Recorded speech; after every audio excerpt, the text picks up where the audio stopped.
just love a morning cup of coffee. But how does coffee, or really caffeine in general, affect our running? Let's dive into that. But first, let me drink my coffee.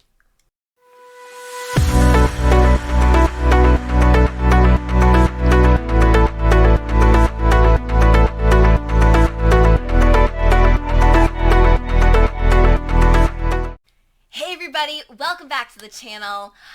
Thanks for letting me get my little cup of coffee in here. I feel a lot more refreshed and energetic and ready to go because today we are talking about caffeine and how caffeine affects our performance.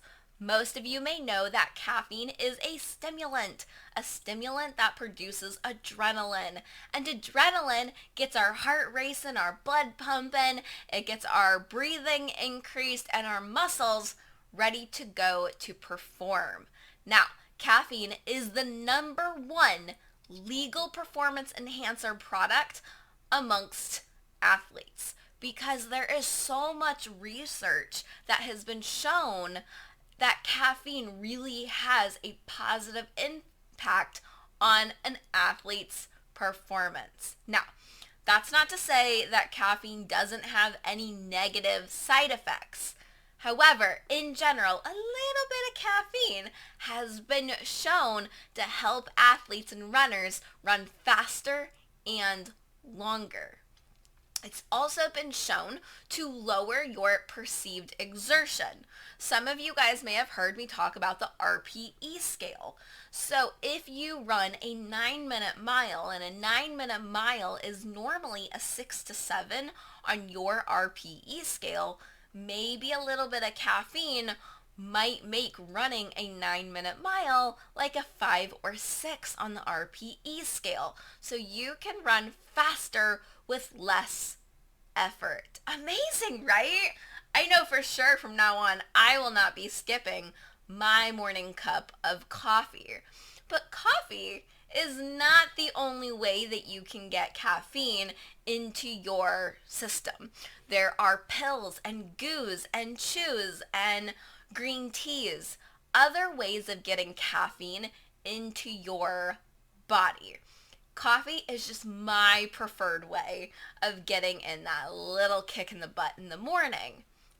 But coffee is not for everyone, whether it's a taste preference or because of your system.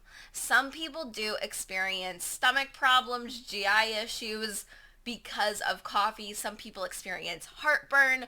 So make sure that you figure out a way of getting caffeine into your system that's right for you. Now, you guys, everything in moderation, because too much caffeine can lead to jitters, dizziness, insomnia, and even anxiety. And trust me, that is not something, those are not symptoms that you want to be experiencing before a race. So make sure that you practice with doses and figuring out how much caffeine works for you. Caffeine is one of those things that more is not better. It doesn't take a ton of caffeine to give you that little boost of energy. The thing also about caffeine is that the timing is not super important. Caffeine can generally get into your system pretty quickly and does stay in your system for quite a while. So play around. If you're doing your long runs, play around with having caffeine before and maybe even during your long runs. But again, monitor how much caffeine you are consuming so you make sure that you're not going to get any negative side effects from getting too much caffeine in your system. Okay? Another cool fact. You want to hear?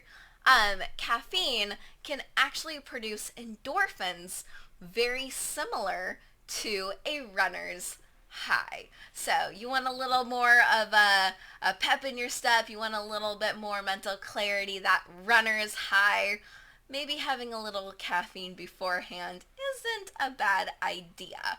But if you're going to be consuming caffeine before your race, please, please practice beforehand. Like anything else, you want to make sure you're practicing it during your training. You do not want to just be throwing in some caffeine before a run without seeing how your body is going to react. You may have heard that caffeine will dehydrate you. And as an athlete, that's a huge concern because hydration is so important to the functionality of our body.